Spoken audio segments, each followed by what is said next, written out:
Production and distribution of City Club forums on IdeaStream are made possible by the generous support of PNC and the Raskin Family Fund, with additional funding from Robert Conrad, Cleveland State University, the Chautauqua Institution, the Cleveland Clinic, and the United Black Fund of Greater Cleveland, Incorporated.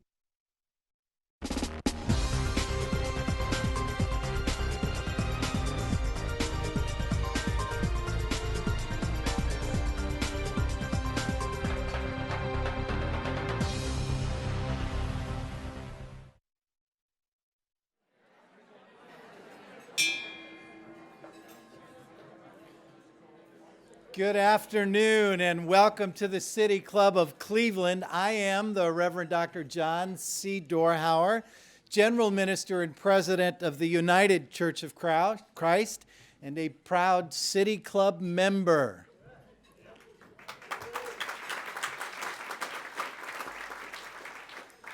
My grandchildren love me, both of them. And by the way, if anybody wants pictures afterwards, I'm happy to show you.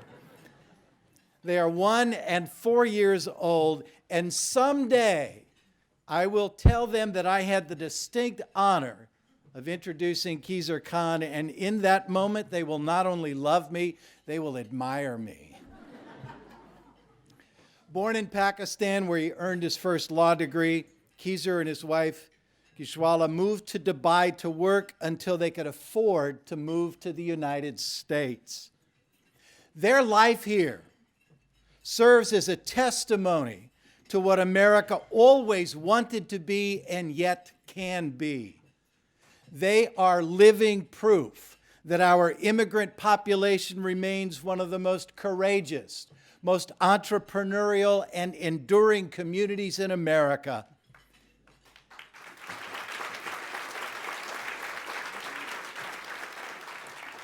And they have demonstrated that when we are wise and receive the immigrant and the refugee as a gift rather than a threat, we all thrive.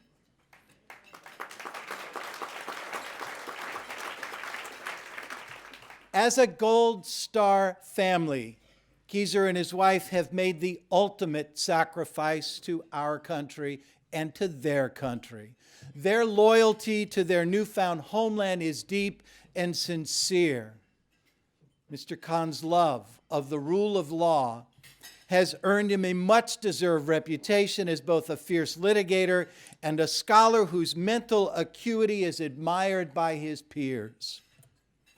Of his 2 books, it is the second that is loved and admired by the youth and children of this country.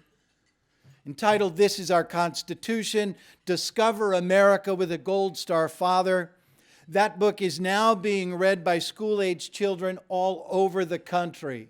Mothers and fathers seek him out because their children ask for copies of his book and covet his signature in it.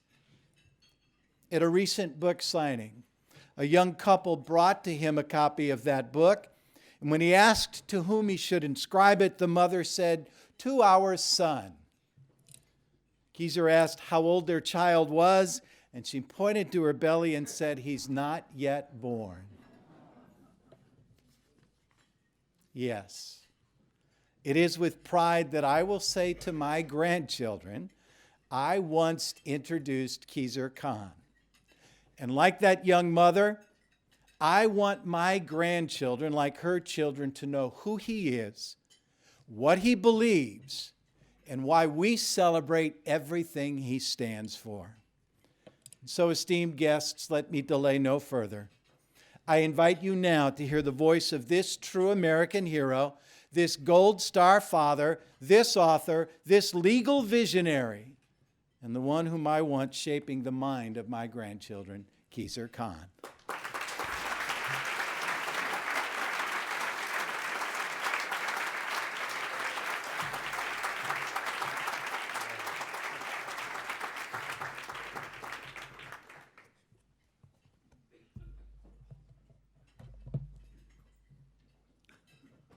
Good afternoon. I am your reflection. Thank you. Thank you very much. I am humbled and so honored to be standing before you,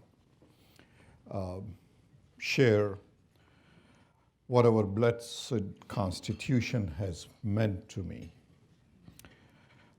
as we celebrate 232nd anniversary of signing of our Constitution on September 17th, 1787. First, my sincere gratitude. I apologize if my voice rises because such is the moment. Some things concern us most, and we want to make sure everybody hears us. So I apologize ahead of time if my voice rises. First, my sincere gratitude to our veterans and their families, our women and men serving in uniform today and their families, members of our law enforcement, members of our national intelligence, our civil service, our foreign service, our Congress, and our judiciary, and the families serving along with these patriots. We are grateful to you for keeping the flame of liberty burning bright and for your service to the nation with exemplary dedication even during the most challenging circumstances. And my sincere thanks to the board and members of the City Club of Cleveland, its Chief Executive Officer, Dan Moulthrop, and City Club's dedicated staff for making the City Club of Cleveland one of the oldest free speech forum in the country. Thank you.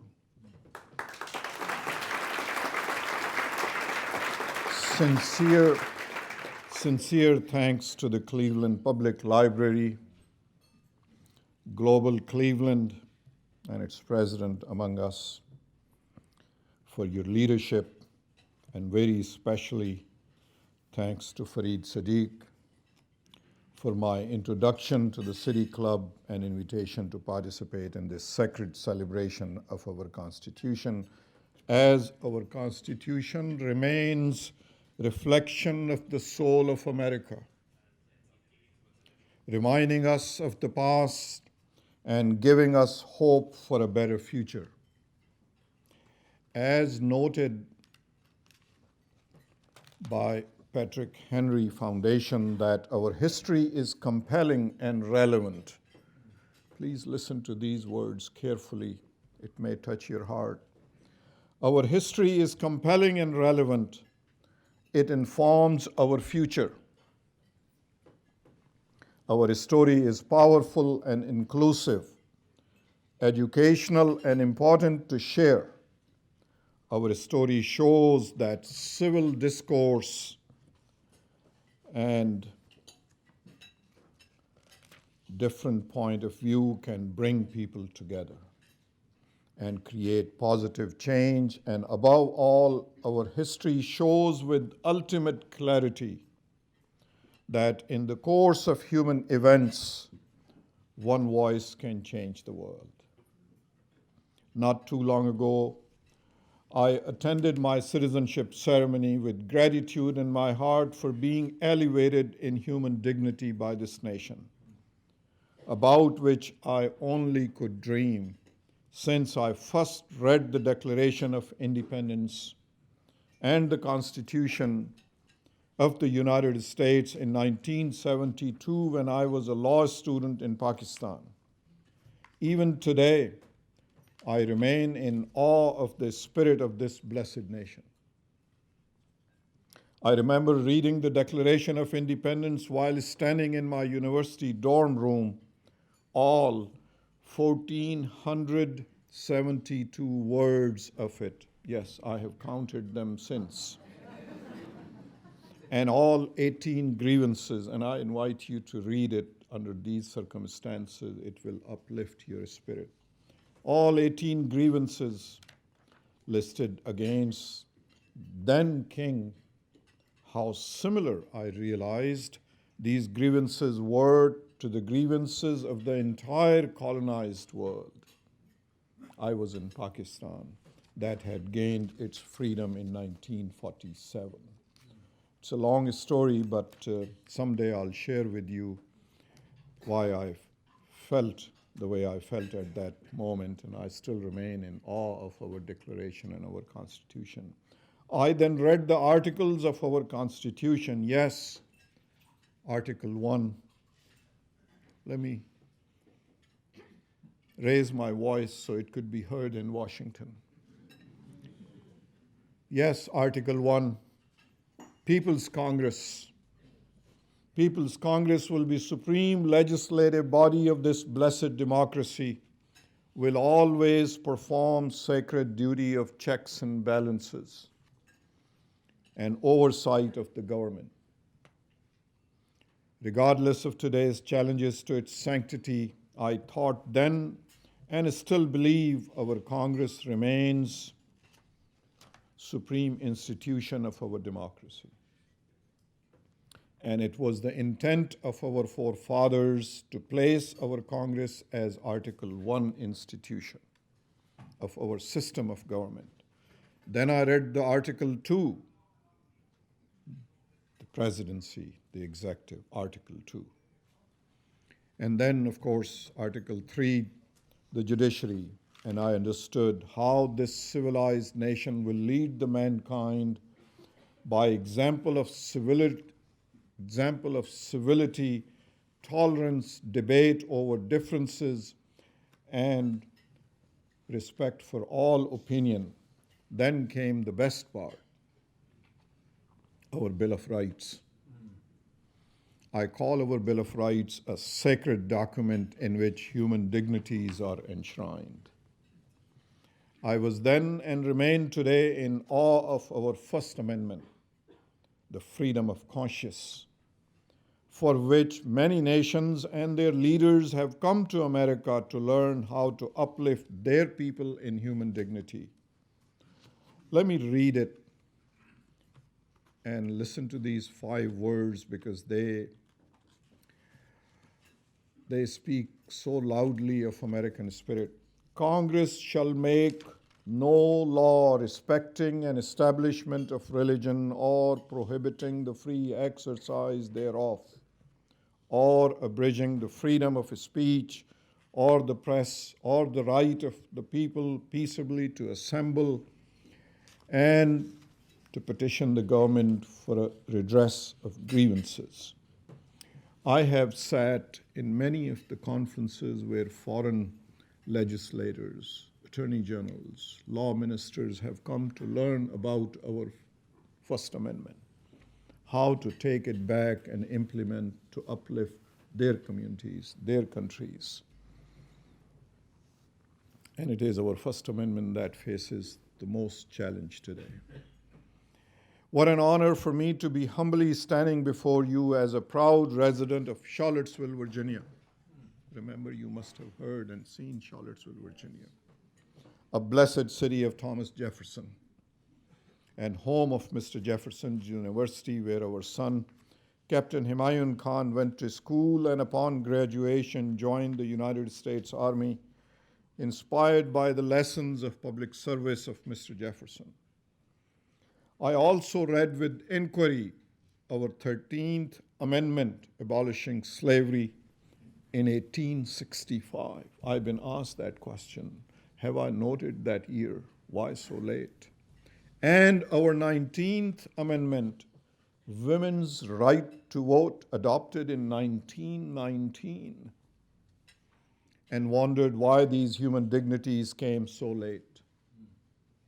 These years of adoption of the amendments tell the world of our history of moving forward with the American experience, and that so much still needs to be done. Having compared our Constitution with other nations of the world, I state, and I have done that exercise many years ago because of my interest in our Constitution and the world Constitution, and I implore you to do that when your time permits. Compare the Constitution with other countries.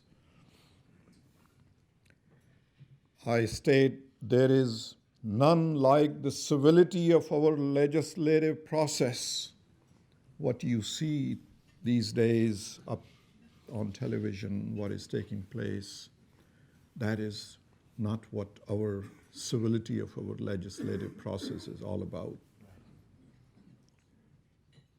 Our rule of law, our separation of power, our checks and balances, these are very powerful concepts that we have lived all these years and we shall live with for the rest of the life of this world. Not perfect, but with most human dignities enshrined in these American values. The constitutions of other countries grant their people what their government decides they deserve, but our is we the people. We decide what government can do. We tell the government what it can do. Read the first 5 words of the First Amendment. Congress shall make no laws. I have done that exercise, and I implore, there are scholars and learned friends in the audience, do that exercise. Find out some of the constitutions of the world democracy. You will not find these words in any constitution where the supreme legislative body is forbidden to touch these American values as ours does. First Amendment, first 5 words. Congress shall make no laws, meaning that you cannot touch the freedom of press.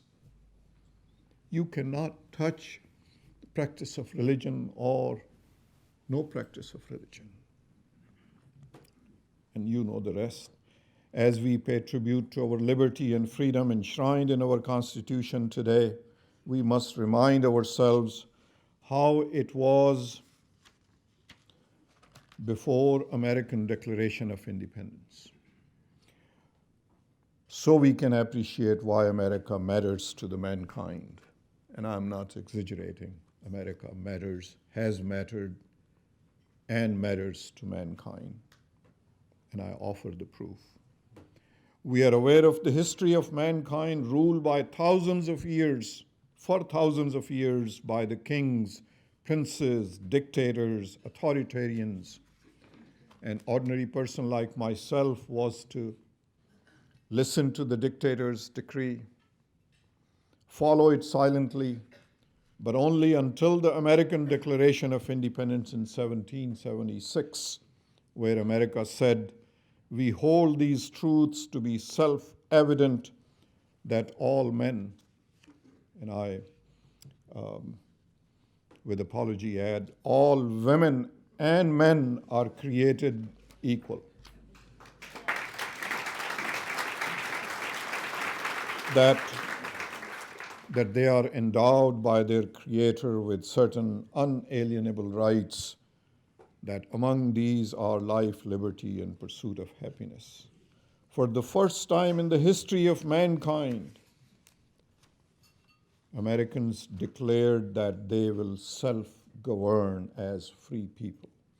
First time in the history of mankind, America declares its independence. Today we pay our utmost respect to that love of freedom, which did not come without significant cost to the original signatories to the Declaration of Independence. We express our most profound gratitude for their sacrifice, and since then, thousands of those who gave all at the altar of liberty so that we could enjoy the freedoms, the human dignities that mankind had yearned from beginning. We promise them today that we will never forget them, and generations of patriots who gave us the freedom we cherish today by sacrificing their all. As the vigilance of our national security leaders, coming to the current, circumstances. As the vigilance of our national security leaders has shown and warned us that our adversaries have attacked our institution of democracy, our sacred system of elections, and our unity by sowing hate and division among us more recently. Our adversaries of human dignity, had shrewdly realized one weakness in our democratic system, our lack of participation. It was reported that only 30% Americans participated prior to 2016 in our electoral process. Our lack of participation in our election process. So they decided to malign our elections by sowing division and hatred among us. They have done same in other parts of the world, with some success, but now the world has come to realize, like most of us, that America will not stand silently while corrupt dictators, authoritarians, kings, and rulers continue to attack our sovereignty. If you want to see the proof of our realization, see the level of participation in the last elections. It is reported that 2018 election, a record number of Americans participated to protect our Constitution. America is realizing that this non-participation is no choice. It's not a choice. Our democracy, our freedoms from the attacks by our adversaries, and to shield American elections from cyber and social media interference by our adversaries. My blessed country had bestowed the highest honor, the honor of citizenship upon me. It is my turn henceforward to participate not only by voting, but to remain engaged in our political process and by serving my nation within my capacity and caliber. When I became a citizen like many others, I recited that oath of citizenship, which new citizens recite. And I remember a certain part of it every day, which states, forgive me if I lose my composure while I read this line. It means so very much. That I will support and defend the Constitution and laws of the United States against all enemies, foreign and domestic. Yes, there are enemies of Constitution within the United States as well. Against all enemies, foreign and domestic. I promised myself to obey all laws when I took that oath of citizenship and pay my taxes timely. Yes, that's one of the obligation of every citizen. And participate in our system of democracy to strengthen it and keeping my promise to my country after 2016, even though it has been difficult at times, as each speaking engagement reminds the valor and sacrifices of many sons and daughters of America, that like our son, Captain Humayun Khan, who gave everything for something greater than themselves in service of this great nation, I have continued to speak. Thank you. I have continued to speak for Constitution, for our unity and democracy, as Humayun would have wanted us to do under the current circumstances. Today is my 257th speaking engagement. I continue to speak also due to concerns expressed in one among thousands of letters that you sent since 2016. It was written by a retired military nurse with 20 years of service, including in Second World War in Europe. She wrote in the last paragraph of her long letter to me, and she says, Mr. Khan, continue to speak to remind us what is at stake, the similarities of intolerance, hate and division, attacks on the most vulnerable community of immigrants and communities of faith, attacks on our places of worship, are so similar to the time of pre-Second World War in Europe. Had more people spoken then, mankind could have avoided the atrocities committed before and during the Second World War. So continue to speak. I have continued to speak. And I humbly ask that you do same. Speak, organize, vote, and do your most what you can from your platform as dignified citizens of this blessed nation. In conclusion, I'm a patriotic immigrant American. I am a Muslim also. But being Muslim is circumstantial to my calling. I'm here to remind all of us the holy maxims of the enlightenment and reason that we all can agree provide for a path to greater social justice. And here I pay tribute to the hard work and sacrifices of our civil rights leaders to uplift all of us in this blessed nation. So much more still remains to be done. Our neighbor is not to blame.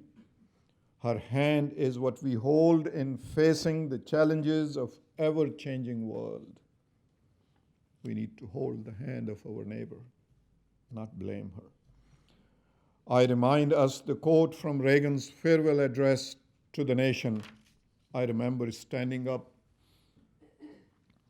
in front of the television at home with the same awe I felt when I first read the Declaration of Independence and the Constitution in 1972. That was the first time I read Declaration and the Constitution.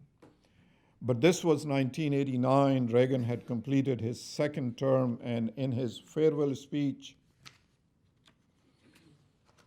he said, I have spoken of the shining city all my political life, but I don't know if I ever quite communicated what I saw when I said it.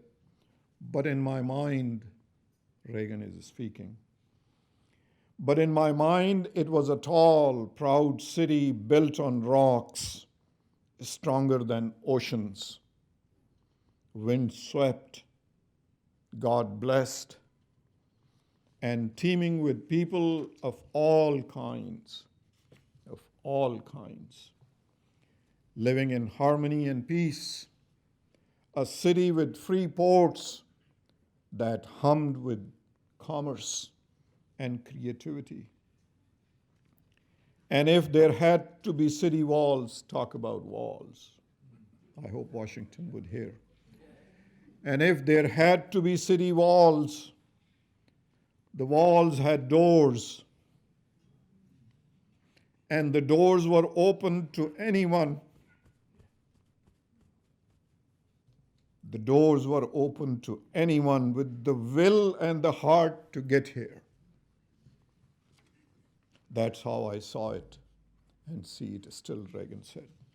Mine and every immigrant's story is like that of John Winthrop, an early pilgrim, seeking freedom of conscience and choice, and finding the shining city on the hill. Now that shining city needs you and me and our voice so that it continues to be a beacon for all free-minded people. Let's stand in solidarity as Americans. Let's stand in solidarity as Americans, like you and me and those who came long before to tell the world we still believe in America. Yes, we believe in the equal dignity as enshrined in our Constitution, our Bill of Rights. We believe in the dignity of every citizen. Again, happy 232nd day of signing of our Constitution. God bless you. God bless great city of Cleveland and state of Ohio. And God bless and protect the United States of America. Thank you.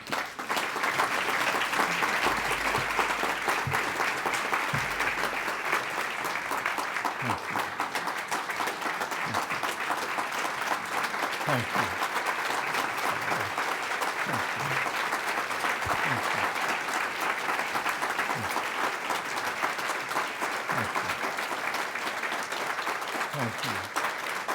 Thank you very much. Thank you. God bless. Thank you.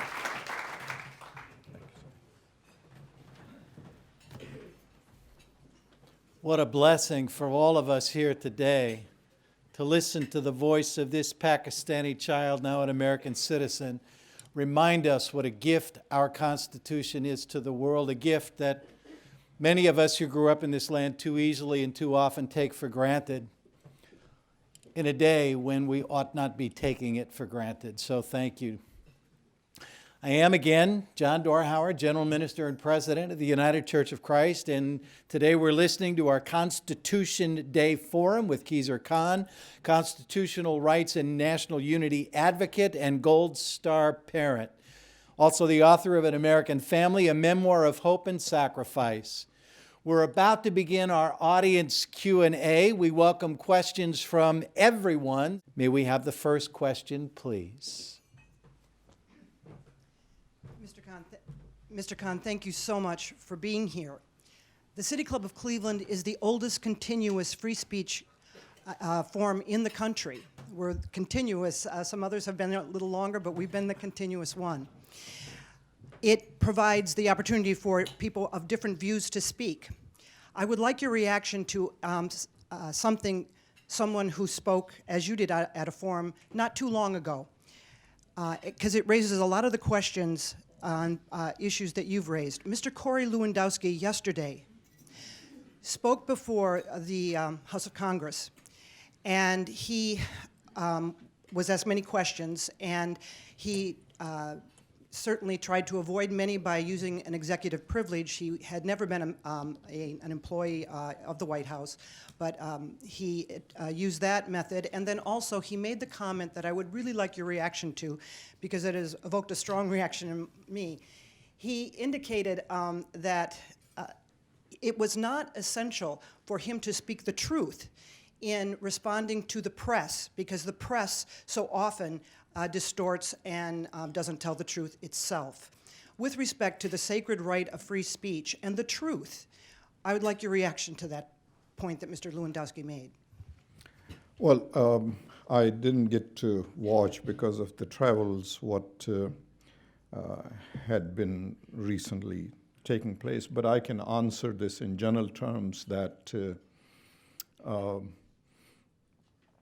some of us, and I still call them us, some of us have not realized how important free press, our Congress, its functions of checks and balances, investigations, making sure rule of law prevails. And there is a reason for that, and that reason for those among us that do not realize the significance and importance of it is political expediency. This suits me today, so I'm going to say this. Totally opposite to that suits me tomorrow, so I'm going to say that. And America and the world has become aware of that sort of political expediency. So it is for that reason that such statements are being made by some of us. And I assure you that the goodness of this nation shall prevail, the rule of law shall prevail, the checks and balances shall prevail, the supremacy of Congress shall prevail. We are working at it. We are halfway there. I have become quite partisan in my speaking and in my thoughts, being aware of how this political expediency has costed us some basic fundamental values of our Constitution, of our democracy. We are not the only one that are going through this phase. There are several other democracies in the world. As I mentioned in my remarks, that democracy is facing challenges, but there is no other system of government that uplifts human beings. Perfect? Not at all, not at all, not perfect. But there is no other system of government as solid as ours that uplifts human beings. As I said, I invite America to read the Constitution, read the Bill of Rights, compare it with few democracies, and you will conclude yourself that this must be protected, this must be preserved. This anomaly is only momentary, it will pass. Remain heartened. I have seen the sunrise on the other side of the mountain. It's only moments away.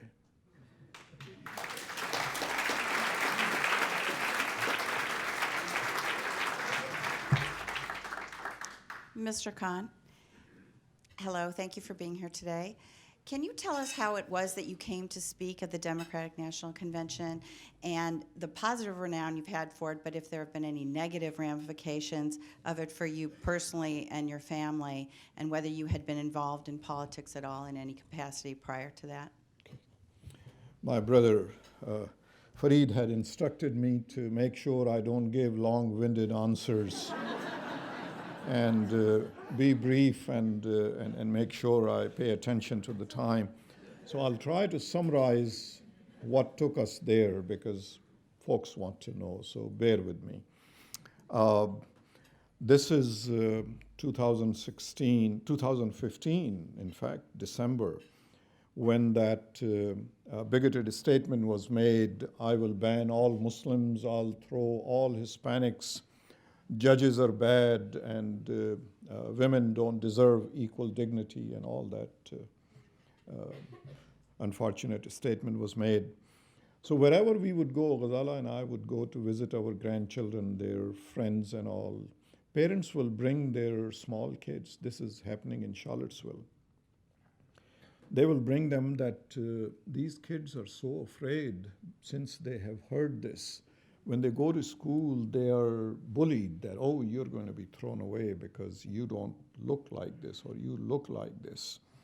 And they don't want to go to school. These are elementary school, middle school, high school kids.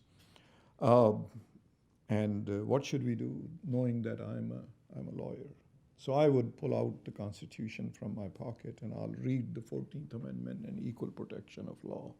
That no, you cannot be thrown out of here. And the children would listen to it but wouldn't take it to heart. A couple of days later, I would call the parents and I would ask them, and they said, no, they don't sleep. They don't eat well. They don't want to do their homework. They don't want to go to. What little the one who made this statement knew that how it is going to affect some of the citizens of this great nation. So I would continue to remain engaged with them and hearten the kids and all. All of a sudden, we receive a call that DNC is preparing a tribute to Captain Humayun Khan. Do you have any objection? I said, no, we don't. So they prepared a tribute which is available on YouTube. Hillary Clinton pays tribute to Captain Humayun Khan. We saw it. They sent us a link and we liked it. We said, this is fine. That conversation concluded. A few days later, I get another call. They said, we have invited other Gold Star families. Would you like to come and speak at the convention after the tribute? Something told me that this invitation is not that I had sought or I would want to readily accept. So I said, can I think about it and consult with my family? Give me a day or so. They said, well, let us know tomorrow. The time is short. And we have to make the decision right away. I said, we will call you tomorrow. So I talked to our two other sons.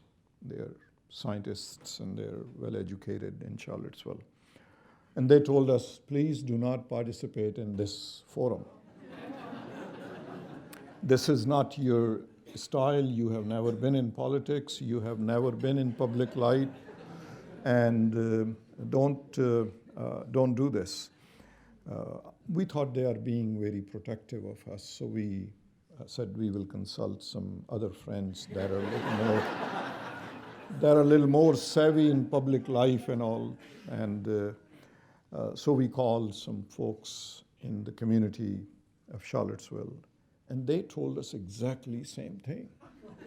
That we know you well, you're not a public person, you have lived modestly, you have lived humbly, you have lived privately, and maintain the dignity of your profession, of your reputation, because once you go up there, then you are subject to all sorts of criticism, right and wrong. So Ghazala and I discussed, and we are sitting in Captain Humayun. At home, we have a small room dedicated to Humayun's memory. All of his books and medals and uniforms and all are in that room. So we are sitting there. We are about to make the call to tell DNC that we apologize. Thank you. Just pay the tribute and we'll be very happy. I see through the windows mail truck go by, and Ghazala says, I think the mail has come. Go check the mail and we will make the phone call. This is early afternoon. I go and check the mail and I see the mail, and then there is without a stamp, without any processing, there is a white envelope with a card inside. And out of curiosity, I'm standing next to the mailbox and I open that card. Up until that moment, this is what happens when words of care change the course of your life. Always remember, simplest words written, expressed, spoken with care could change the hearts and minds. So with this thinking in my mind that I'm going to go back up and we're going to call and apologize for not participating in that activity, I open the envelope and I read it. Name, 5th grade, name, 5th grade, name, 6th grade, name, 6th grade. In the middle is the sentence. And the sentence says, Mr. Khan, can you please make sure that Maria is not thrown out of this country? We love her. She's our friend. She's a good student. Thank you. Even today, the power of that simple sentence, written with care for other by these 4. I know we have wonderful students among us, and I want them to hear it, that never hesitate to show your concern. I walked fast and came to Ghazala, and I was overwhelmed by the sentiment expressed in that powerful sentence. And so I couldn't speak because I knew I would break down, because I was aware of the pain and the suffering of these students. So I simply, she's sitting down, I'm standing next to her. I do this, show her the card. She looks up, she reads it, and she has always been rock, our rock of the family, center of gravity for us, wise, sober person. I sometimes get too emotional on certain things, but she's always the balancing part. She looks at the card and she said, call them. I thought she's reminding me to call them, that we have made the decision, we are not coming. No, we are not coming. She says, call them. And then the next sentence is what sent us. Tell them we are coming. We will speak for these kids.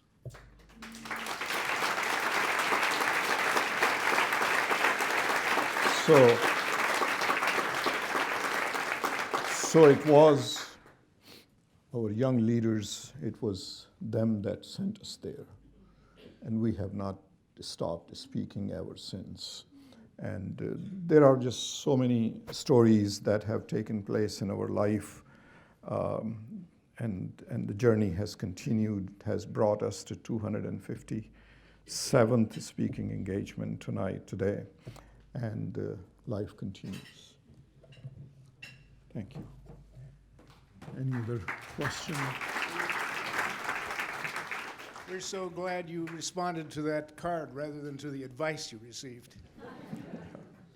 The President of the United States has been referred to as the most powerful man in the world. He isn't because of the checks and balances. And I'd like to ask you, have you at all been encouraged by the failures of Trump and the Republican Party over the past couple of years?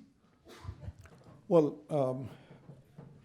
I am a firm believer that all of us have some good in us. I am encouraged. Our Creator has blessed us with some good in all of us. And sometimes we get carried away with the personal interests that we are willing to sacrifice everything that we are blessed with for the sake of personal gain. I am not encouraged by the failing of someone. I am saddened, rather, because there is an opportunity to uplift this country, uplift this beacon of hope that so much work, so much more needs to be done.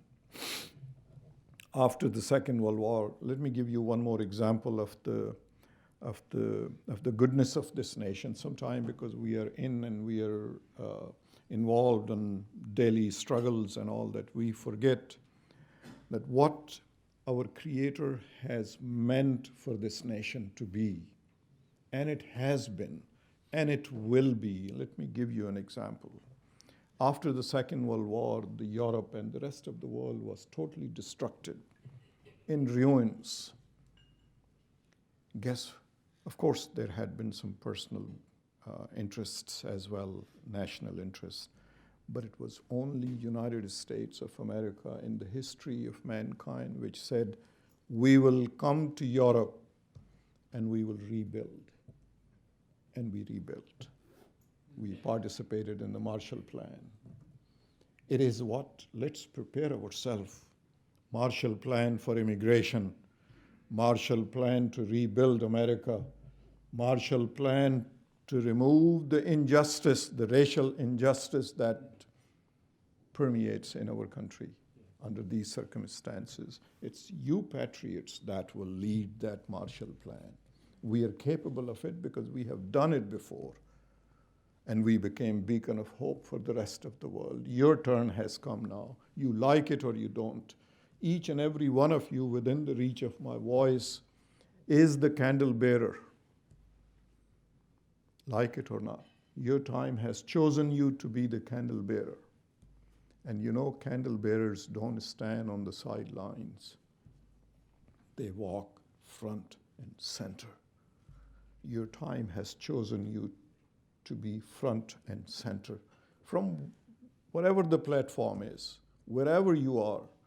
Sometime it is only to make sure that you get up early enough and go to vote, ask friends to vote, participate in the election process, make sure that we deter those who want to sow division and hatred among us, that no, we are not that.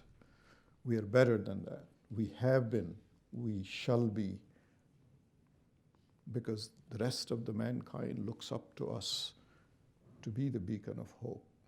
We have the capacity, we have the values, we have the systems. It's under challenge at this moment, but I'm hopeful looking back, knowing a little bit of history of my blessed nation. I am more than 100% certain that sun is about to rise, only moments away.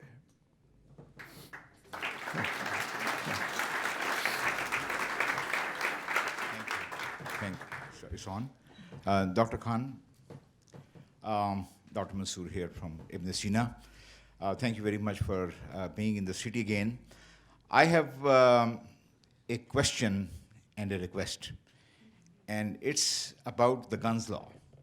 I think there's no other issue which has caused so much of anxiety, so much of a controversy, so much of deceit. And my question to you is, can you please, once for all, I'm not a technical, I'm not a constitutional expert, what is the constitutional amendment which allows people to bear Kalashnikov and automatic rifles? We understand that the Constitution allows us to bear the arms, but every time when there is an issue about the gun violence, they come back that this is the constitutional right and we have a right to bear the arm. And my request is, with your eloquence, with your passion, can you basically take the activism and clarify once for all whether the United States Constitution allows people to bear the arms or not? I think that will be the biggest contribution that if you can make, perhaps that will be the something which we will request you personally to take that issue and clarify once for all where the Constitution stands. Thank you. Thank you. Thank you very much. Dr. You had been a wonderful host when I was here last time, and Senator Brown joined us, and Connie Brown also joined us, so I was elevated in stature and in capacity, but I am not an expert on these debates, but I know this much. I implore you to read Justice Scalia, the most conservative justice of the Supreme Court, his decision on, and I would implore you to type in and Scalia's decision in Washington, D.C. versus Heller. That is the case. And if you read the decision, he explains and he answers your question. And I will paraphrase. He says that when the Second Amendment was written, the nature of the weapons was different.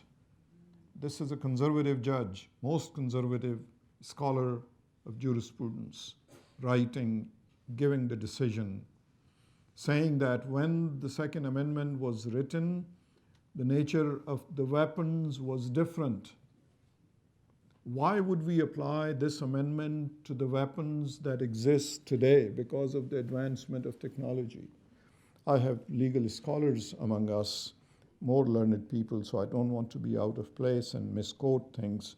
I would implore those who are concerned to read that decision. It has an amazing rebuke of the propaganda of the gun lobby. It says to them, indirectly, it says to them that come to senses. This amendment does not apply to these weapons of mass destruction. It applied to, you load one, whatever was to be loaded in the little weapon and then fire it and then come back and then load it again. It doesn't apply.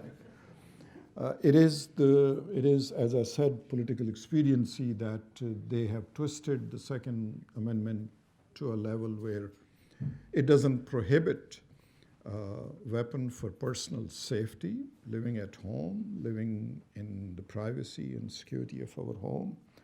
But it is very telling. I was heartened and enlightened when I read the decision that is what we need to talk about. And but the situation is that most of us need to be aware so that we can tell our politicians what needs to be done and how. So thank you for asking that wonderful question.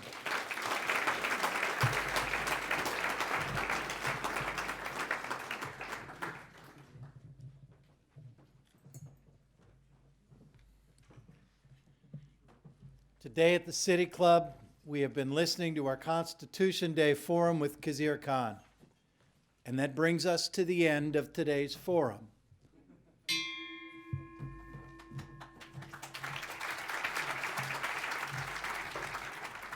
Thank you. Mr. Khan, we have this resolution of welcome. I'm not going to read it because there's a lot of words here. And quite frankly, what's been said about you in the introduction, I really have nothing to add. But what I can add is that I am truly honored to have you in our community. I speak on behalf of my 16 colleagues, and I think I go beyond that to speak for this entire community. When I leave here, I always learn something, but it's rare that I learn something and I move and I'm challenged and I'm thinking, wow, I'm the president of Cleveland City Council and I'm a lawyer, and my God, I take the Constitution for granted. How can that be? So with that, I can assure you that won't happen again. Our community is proud to have you here. You are welcome to the city of Cleveland anytime, and we want to present this resolution of welcome to you. And thank you for everything that you do. Thank you for all the consciousness you've raised, and thanks for continuing to fight the battle to preserve the Constitution and really fight for people whose voices need to be heard. So thank you.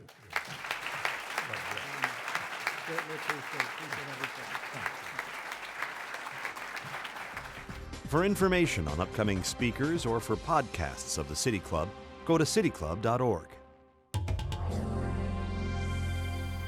Production and distribution of City Club forums on IdeaStream are made possible by the generous support of PNC and the Raskin Family Fund, with additional funding from Robert Conrad, Cleveland State University, the Chautauqua Institution, the Cleveland Clinic, and the United Black Fund of Greater Cleveland Incorporated.